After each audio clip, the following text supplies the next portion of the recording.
Hi YouTube, this is Crystal and I am off to Shambhala on YouTube, and this is another episode of Reseller Shop Talk. So, what is going on? So I'm doing pretty good with my numbers. I'm not quite where I want to be, but I could be, and so I'm going on a listing craze as soon as I'm done with this video. I just picked up a bunch of stuff, did a couple haul videos. I didn't really show everything I picked up, but I'm pretty well stocked up, and hopefully I can get everything listed by Saturday morning, most things listed by Saturday morning, and go try to hit up some garage sales this weekend. So that is a good thing. I am a little in trouble financially, as usual. I was doing really good for a while there, and if you've followed me at all, you have probably heard me talk about all of the challenges I have had to deal with, and so now it's time to pay the piper, which is fine because I think I owe a bunch of people money, like my AC guy. Still have to finish paying him off. I owe Nicole, my trunk keeper that brought me like 300 Matilda Jane items. Maybe not quite that many, but pretty close.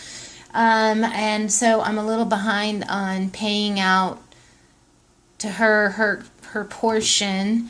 And I'm a little leery about cutting into my... I have maybe $75 over what they're going to suck out of my PayPal account for my invoice at the end of the month, and I still have a good 5-6 days before the end of the month before they do that. But I still I've done that before where I'm like, oh, it's no big deal if I take $30 out or $50 out, or oh great, I've got this $100 bill that must be paid now, and it comes out of that invoice money, basically.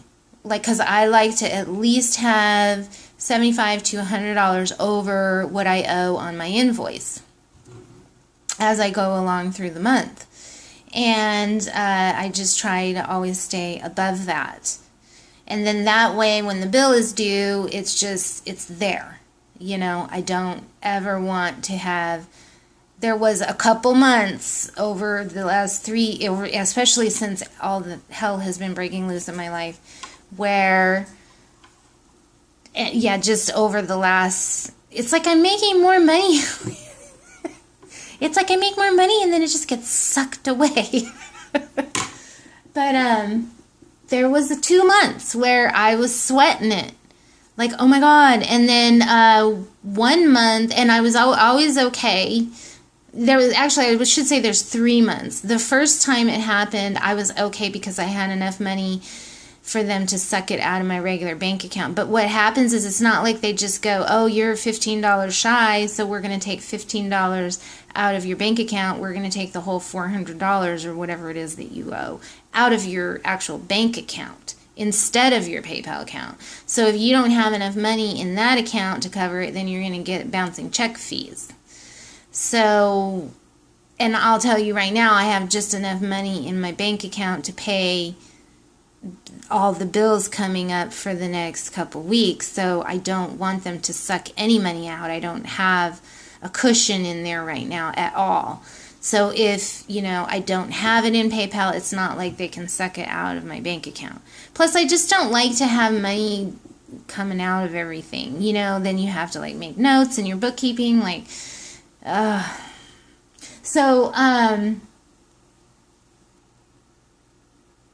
But the first time that I was behind in my PayPal account, it was fine because they were able to take it out of my regular bank account, and luckily I had it, so there was no bouncing check fees and everything was fine. Then there was another month where I ran into that problem and they took the money out of my bank account, but there wasn't enough money in there, so then I ended up having to pay extra money for bouncing check fees, and then because of the big chunk of money that they took out, it sucked out whatever money was in there, and I got a couple other bouncing check fees on other things that I would have been able to cover otherwise. So I do not ever want to freaking have that happen again. And then, excuse my language, if you don't like freaking, I never really liked that term, and I don't know how I started using it. Okay, and then last month I had the money, but I had like $200, maybe not that much, but like a huge amount of returns all at once right before the invoice was going to get paid automatically. Maybe I should turn off that automatic thing. Oh my gosh, I couldn't believe it. And just and so it was like the day before it was due. I was like $15 shy, and I was like, I'm probably going to sell stuff, but just in case, I'm going to contact my brother and have him put some money in my PayPal account, because I didn't have the money in my regular checking account again, so I didn't want that whole bouncing check thing to happen again.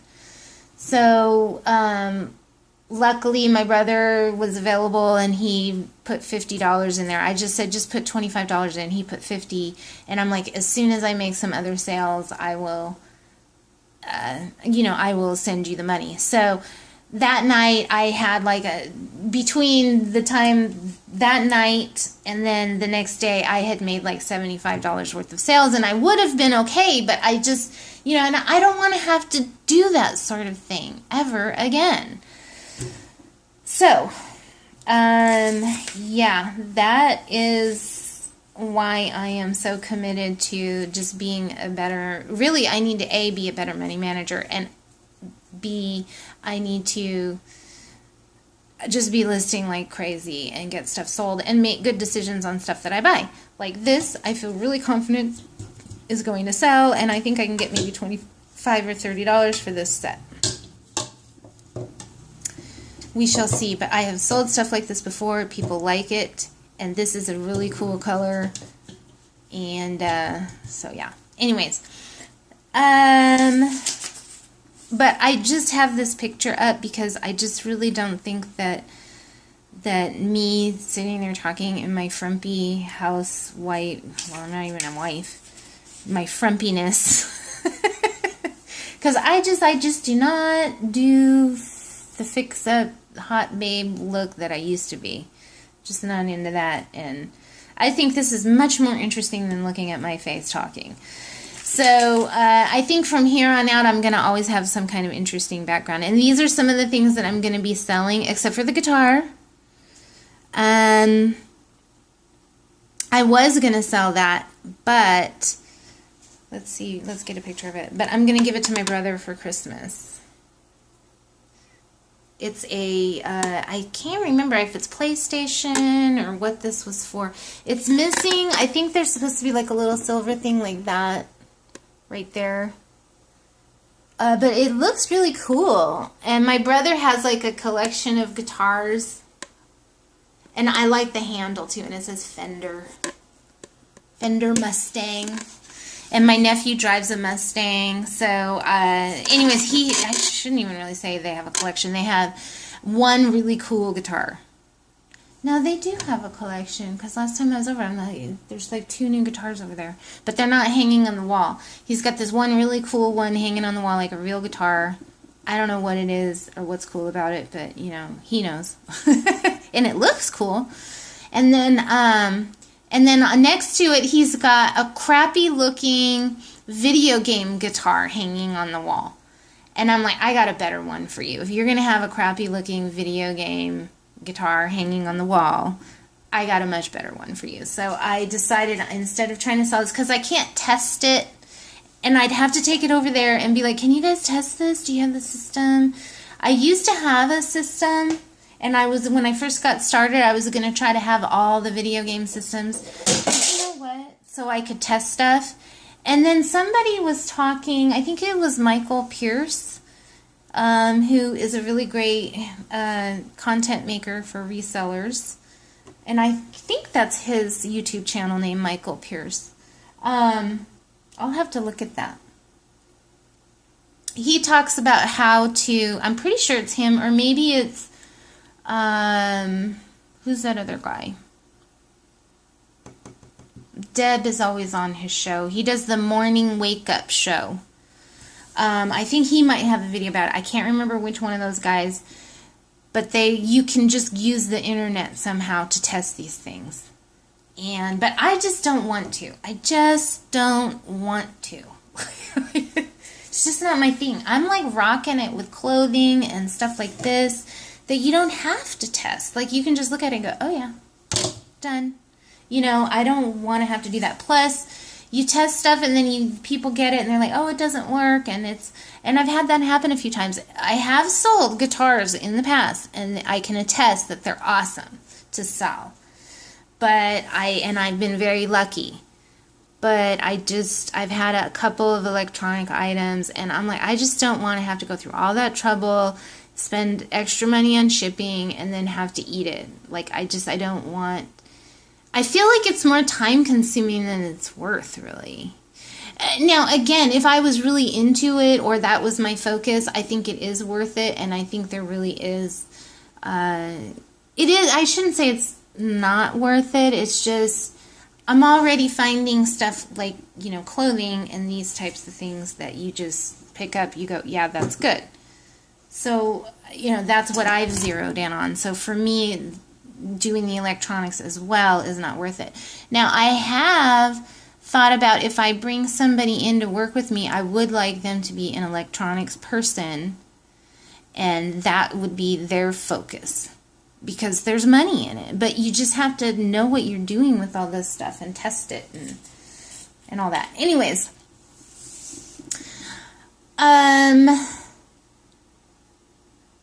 I feel like I was going somewhere and I was going to say something and I didn't.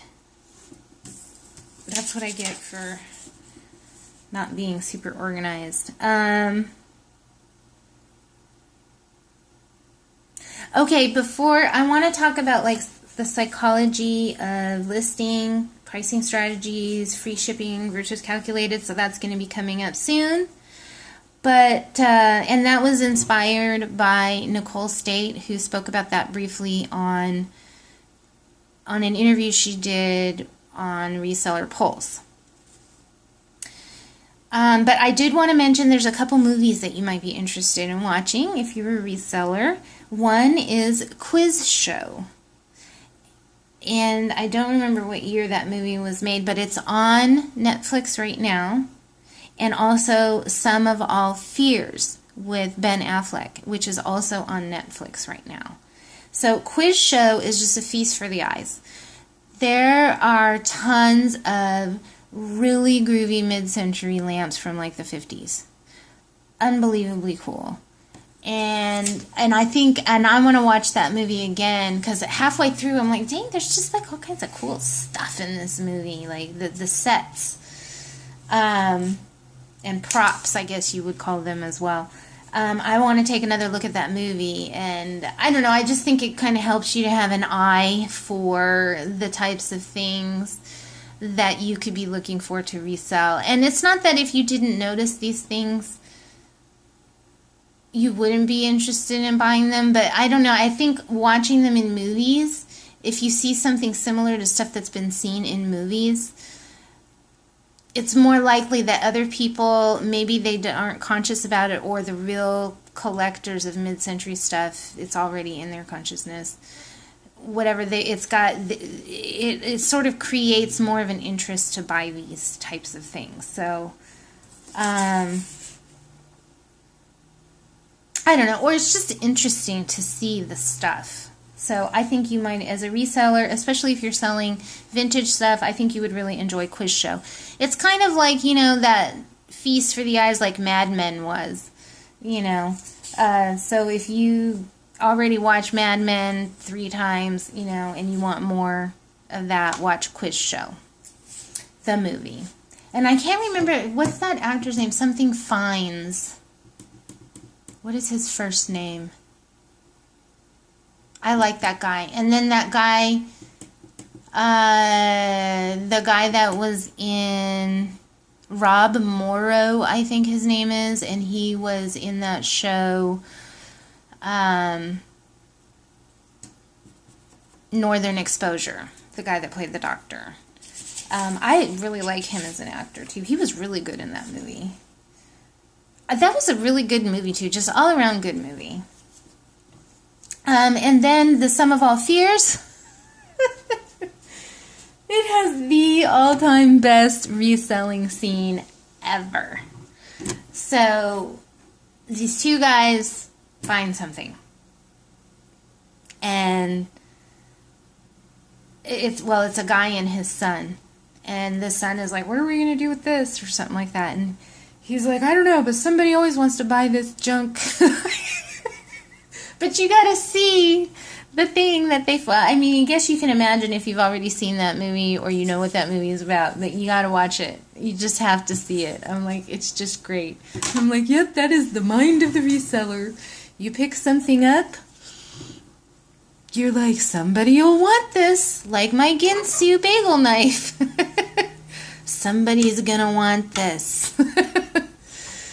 Yeah, this is a bagel knife. They don't make these anymore, Ginsu. I had it listed for a little while. Nobody was interested in it. I had it maybe for 3 or 4 months. And this was back when I first got started selling on eBay. And I was like, if it doesn't sell in 3 or 4 months, it's not a good item. But now I'm more like, hey, I went through the trouble of listing it. It doesn't take up a lot of space. I'll just wait. So, I'm all for stocking up your store and just be like, somebody's going to want it eventually and I'll get $15 for it or something. But yeah, this is kind of cool. I contacted the Ginsu company to ask them about their guarantee program or whatever. And they're like, yeah, if it breaks, whoever owns it without a receipt can send it into them and they'll send out another knife. But they don't make these anymore, so they'll have to send out something comparable. So that's kind of cool. And I don't know if a lot of people know that about Ginsu. I think they know about it, like with Cutco. They have some kind of, I don't know what Cutco does. I should know because I have some Cutco knives. Anyways, blah, blah, blah. So, let's see. How am I doing on time? Okay, I've probably got another 10 minutes. Keywords to use. Minky. If you can imagine. You know how, have you ever found like pajama pants and they're like super soft, like those blankets you can get nowadays, and they're like velvet, not velvety, kind of like a velour, but they're real super soft? Well, another search term for that is minky, M-I-N-K-Y, or you could even go with M-I-N-K-E-E.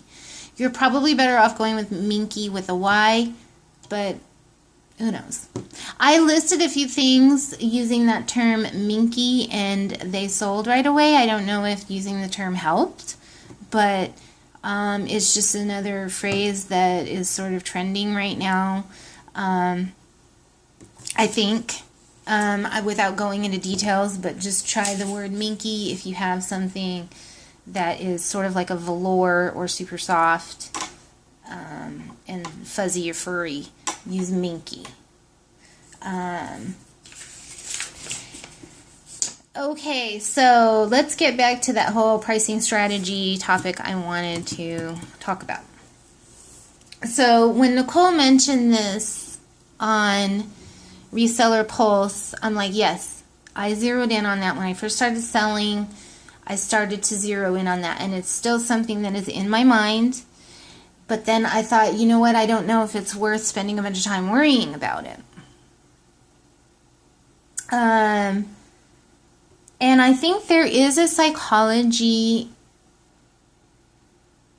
sort of a consumer attraction toward lower prices, more so than free shipping. Now, the statistics or whatever seem to say free shipping is the thing.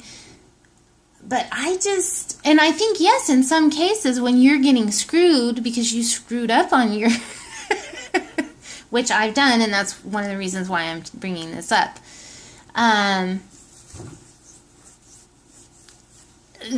Because the shipping is low. or because typically where they're at, they end up having to pay a lot in shipping. So when they find somebody that has some, like you're thinking in your mind, oh, it's probably going to go for $15. Paper Castle was talking about this too. Heather, she was like, yeah, sometimes I list mugs like for $14.99 with free shipping or $20 with free shipping. And then, you know, if it goes somewhere on her, she lives in New Jersey, if it goes east of the Mississippi, it's usually like a reasonable price. But God forbid it goes to California, and then it really cuts into her profits. But she's like, that's just the way it goes. And sometimes you make more, sometimes you make less. Well, I don't like that making less thing, and I guess that there is a lot of truth to what she's talking about. And I guess I'm okay with that concept, or I was when I was doing a lot of free shipping, but now I'm back on, you know what, if they want the thing, they want the thing, and they're going to have to pay. So now I'm starting to think more about the psychology of my listing. And like I said, like if you have a shirt that if you're probably going to sell it for $10 or maybe $12. And then if you do calculated shipping, you can just list it $10, right?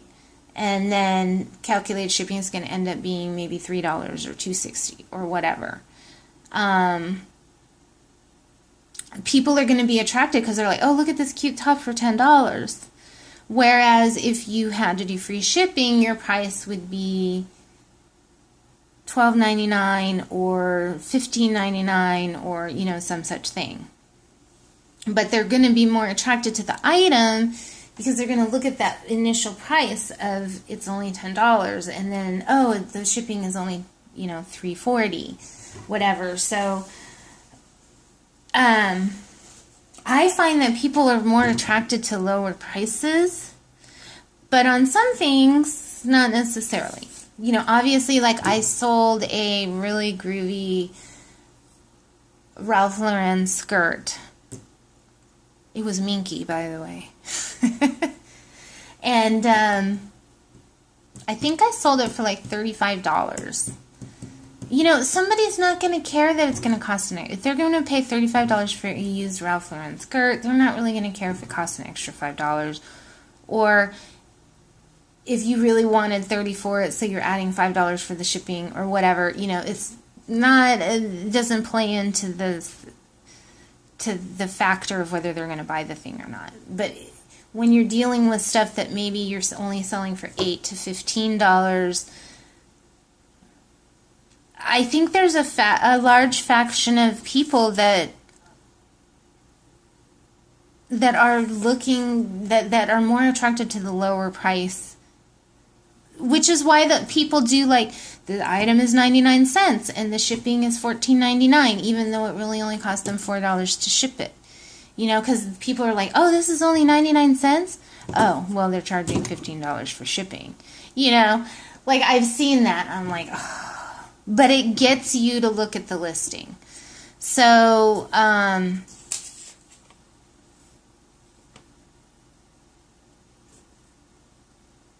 so it's sort of like that's the psychology I think is actually a little more effective. And then you're less likely to lose money. Like you're more, the other thing is if you run sales, I don't like free shipping. Because then the sale price comes out of it's like you have to even have your item listed even at another $2 on top of it if you're doing 25% off sales all the time, like I do. I mean, I find that between 25 and 29% seems to really attract people for my type of stuff, for whatever reason. I mean, some people can just do like 20% sales and they seem to get good results.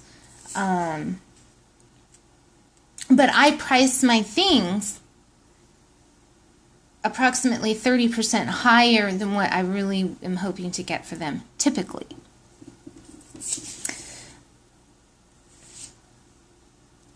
So, but I don't like to do the free shipping. There's another reason why I don't like to do free shipping is because when I run the sales, then it's like the cost of the shipping gets discounted, and then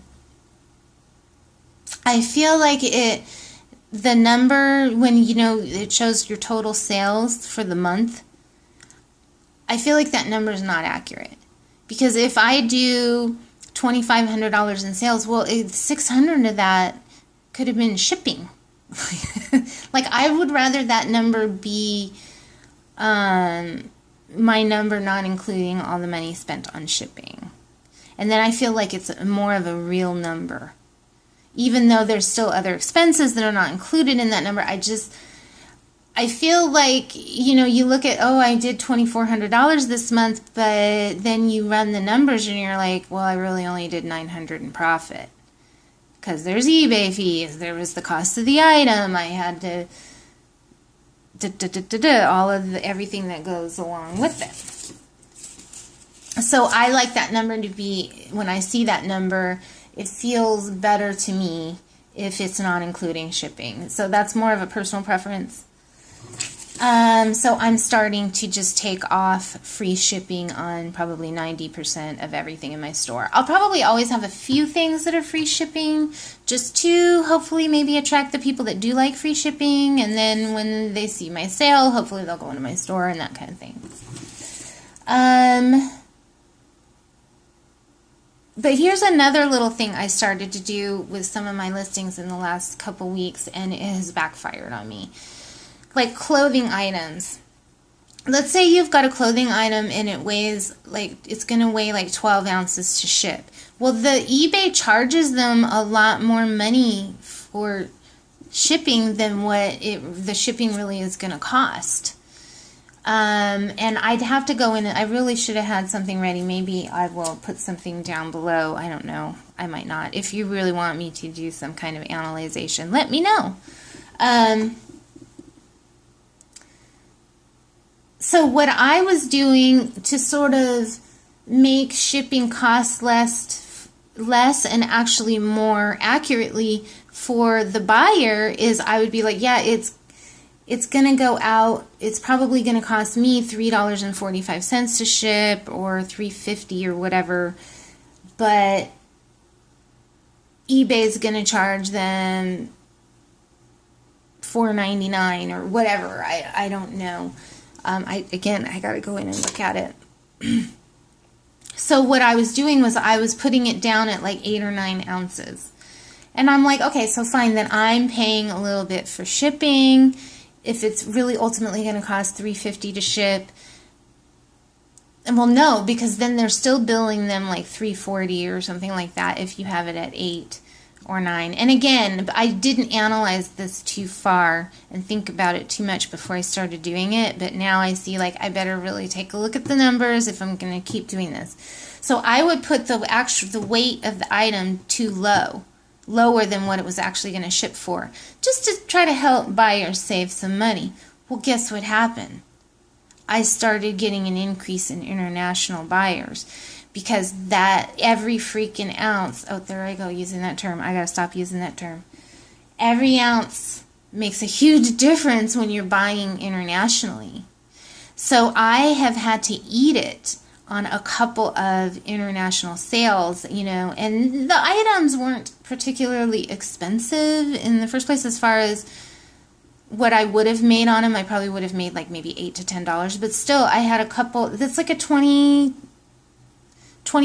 loss I've made in the last couple weeks but maybe those people wouldn't have bought, but I don't want to sell to them because like I ended up selling something, I think I came out like $1 behind or $1 ahead. I can't remember which way it was, but I made $1. Let's just say I only made $1 on a sweater that went to Australia because I did that.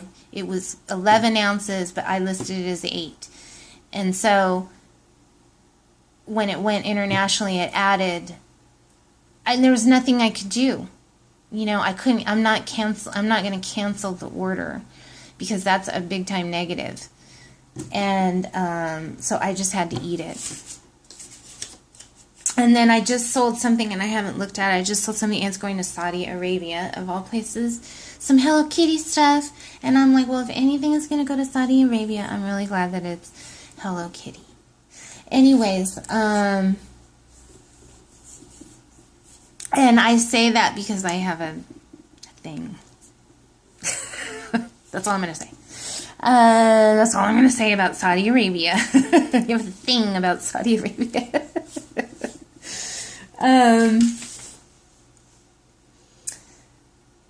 So I hope some of that makes sense. So do not do what I did.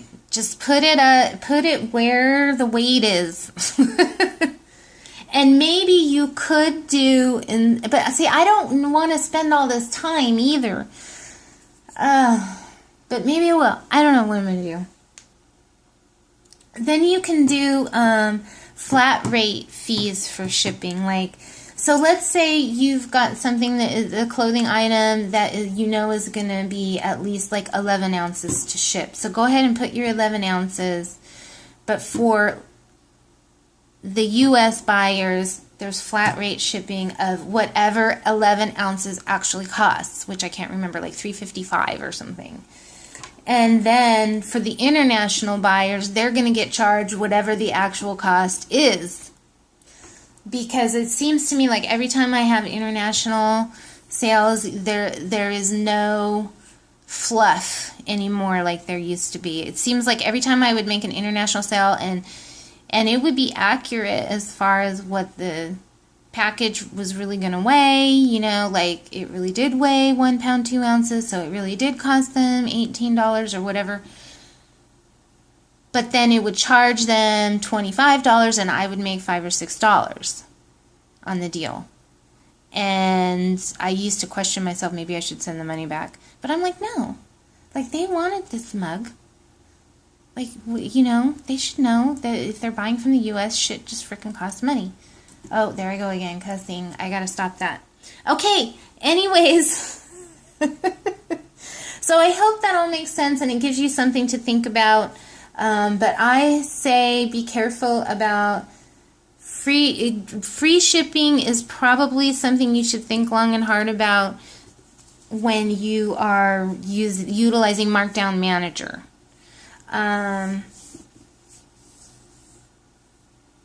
Yeah, it kind of, as you start doing this more often, you just, I don't know, things kind of get more complicated. You're like, if I do it this way, but just something to think about. I hope Nicole Estate talks about her ideas as well on this topic. But she seems to be in tune. She just mentioned, and I'm a little bit about this topic, and I'm like, I know exactly what you're talking about, sister.